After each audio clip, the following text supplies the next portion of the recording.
महाराणी ताराराणी या जैन समुदायाच्या असल्याचा दावा करणारे जैन मुनी आहेत. यांच्या मागे मंगल प्रभात लोढा असल्याचा दावा एका दुसऱ्या जैन मुनींनी केलेला आहे. पुन्हा एकदा मराठी विरुद्ध जैन असा वाद, कारण काल उपमुख्यमंत्री सुद्धा त्या कार्यक्रमाला होते. तेव्हा महाराष्ट्राचे उपमुख्यमंत्री जे स्वतःला मराठी किंवा मराठा समजतात, त्यांच्या उपस्थितीत महाराणी ताराबाई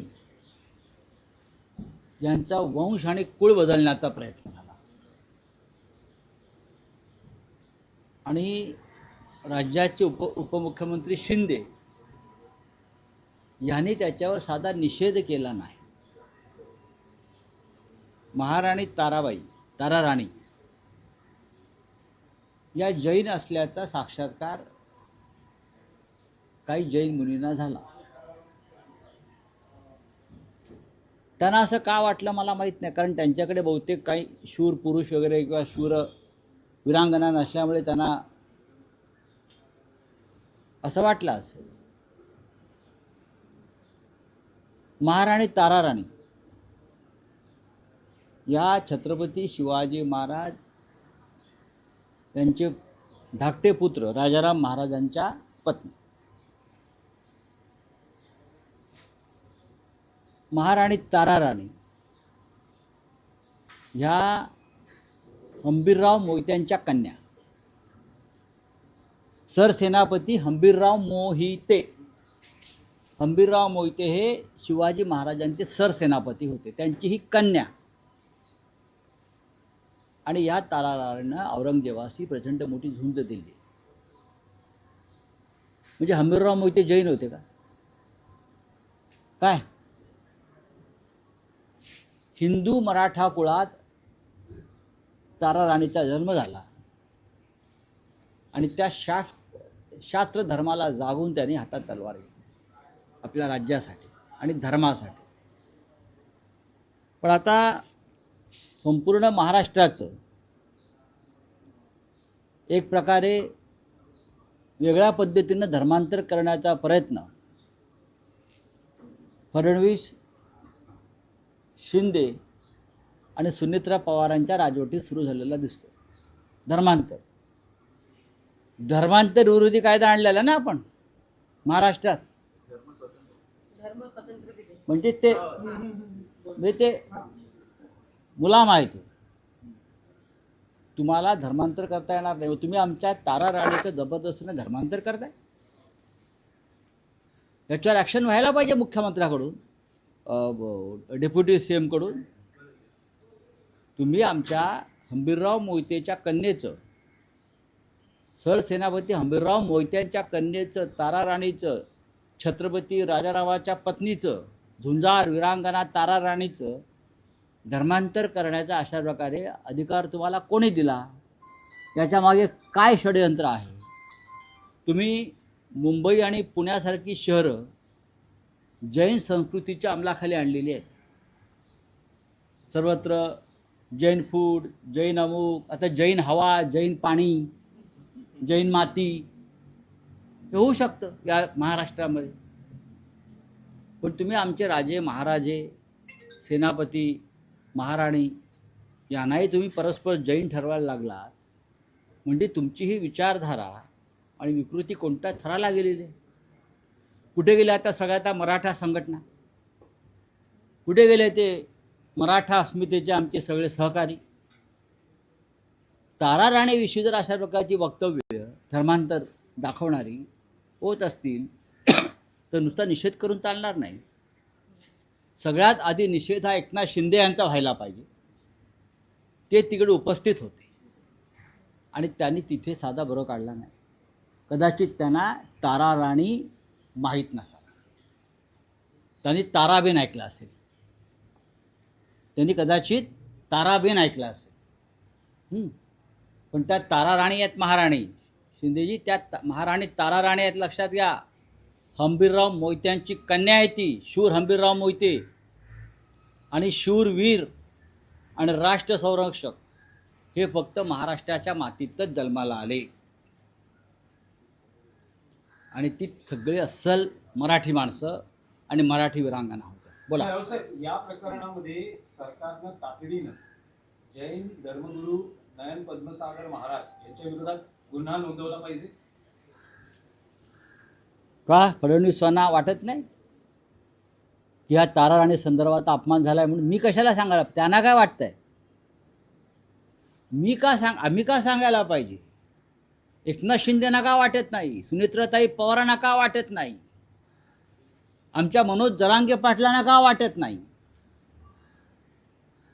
काय हे सगळ्यांना वाटलं पाहिजे. तुम्ही कायदा आणलाय ना धर्मांतर विरोधी वगैरे, का धर्मस्वातंत्र्य. मग ह्या मुनी महाराजांना हे स्वातंत्र्य कोणी दिलं की हंबीरराव मोहित्यांची कन्या महाराणी तारा राणीला परस्पर जैन म्हणून घोषित करण्याचं हा अधिकार दिला कोणी? आणि महाराष्ट्र सरकार हे शंडासारखं बघत राहिलं. आता तुमचे मुख्यमंत्री येतील सांगायला हे खपवून घेणार नाही संजय राऊतांचं वक्तव्य वगैरे. नका घेऊ खपवून, माझ्यावर गुन्हा दाखल करा. मी बोलतोय हा मराठी माणसाचा, महाराष्ट्राचा, मराठा साम्राज्याचा अपमान आहे. या विधानाच्या मागे राऊतसाहेब, या विधानाच्या मागे राऊतसाहेब, या विधानाच्या मागे मंगल प्रभात लोढांचं नाव दुसऱ्या एका जैन म्हणून सांगितलं की ते या विधानाच्या मागे आहे. मी त्याच्यामध्ये पडणार. मंगल प्रभात लोढांना तारा राणी माहीत आहेत का? इतिहास महाराष्ट्राचा माहिती आहे का? तारा राणी या स्वराज्यासाठी लढल्या, लोढा टॉवर उभारण्यासाठी लढल्या नव्हत्या किंवा ट्रम्प टॉवरला संरक्षण देण्यासाठी लढत नव्हत्या. त्यांच्या लोढा ट्रम्प टॉवरला त्या हिंदू मराठा साम्राज्यासाठी तारा राणीचा संघर्ष होता. हे बहुतेक ह्यांना माहीत नसेल.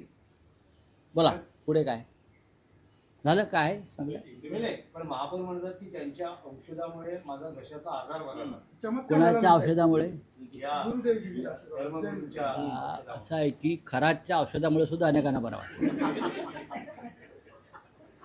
ज्याच्या त्याचा प्रश्न आहे, कोणाला कोणत्या औषधाने बरं वाटतं हा ज्याच्या त्याचा औषधाचा प्रश्न. एखाद्याच्या हाताला गुण असतो, एखाद्याच्या दुसऱ्या कुठल्या अवयवाला गुण असतो. हां साहेब, खरात प्रकरणाचा उल्लेख केला, त्या गोट्याचा पाय खोला या अनुषंगानं केसरकर हे दिवसागणिक रोज अडचणीत येत आहेत. आता जी नवी पदाधिकाऱ्यांची यादी जबाबदाऱ्या निश्चित केल्या त्यातून केसरकरांना डावललेलं आहे. कुठली? मुंबईची? मुंबई ठाणे अशी सगळी हा जबाबदारी त्यांच्या पक्षातला अंतर्गत विषय आहे. नाही. काय आहे की त्यांनी असं सांगितलं की मी एकटाच नव्हे तर 39 जण जात होते आमदार. हो त्या त्यामुळे जास्त आणि त्यांच्या खिशाची यादी आहे माझ्या माहितीप्रमाणे. त्या 39 पैकी 33 लोक शिंदे गटाचे होते असं ते म्हणतात. आता केसरकरांनी यादी बाहेर काढली पाहिजे ती. बोली और क्या? आर्थिक वर्षाच्या शेवटच्या 4 दिवसांमध्ये आर्थिक वर्षाच्या शेवटच्या 4 दिवसांमध्ये माहिती सरकारने 1100हून अधिक निर्णय घेतलेले आहेत. ते निर्णय अंमलात येणार आहेत का? त्याने घेतलेले निर्णय हे ठेकेदारांच्या हिताचेच आहेत, ते अंमलात येणार नाहीत. कॅबिनेटमध्ये गेल्या काही महिन्यातल्या कॅबिनेटमध्ये असे कोणते निर्णय झाले जे महाराष्ट्राच्या किंवा जनतेच्या हिताचे आहेत मला सांगा. त्यांच्या निर्णयाला विचारते कोण? बोला. हिंदी में क्या है? कहाँ? अरे भाई वो तो होगी ही ना. आप सरकार की बात पर यकीन मत रखिए. मैं आपको बताता हूँ, सरकार जो बोल रही है पूरी झूठी बातें बोल रही है. एलपीजी की शॉर्टेज है और रहेगी. इंटरनेशनल सिचुएशन जो है वो समझ लेनी चाहिए, उसमें सरकार भी कुछ नहीं कर सकती. लेकिन हमारा इतना ही कहना है कि झूठ मत बोलिए. आप जनता को विश्वास में लीजिए. पाकिस्तान में लॉकडाउन लगाया, आपको मालूम है? पाकिस्तान में लॉकडाउन लगाया है. और भी कुछ देश जो है वहाँ भी इस प्रकार की स्थिति पैदा हो गई है.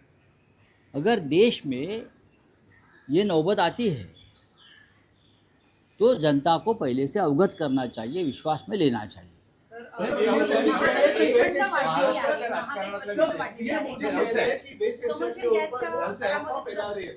रावसाहेब, एक अफवाह फैला रही है गैस के ऊपर। कौन अफवाह फैला रहे?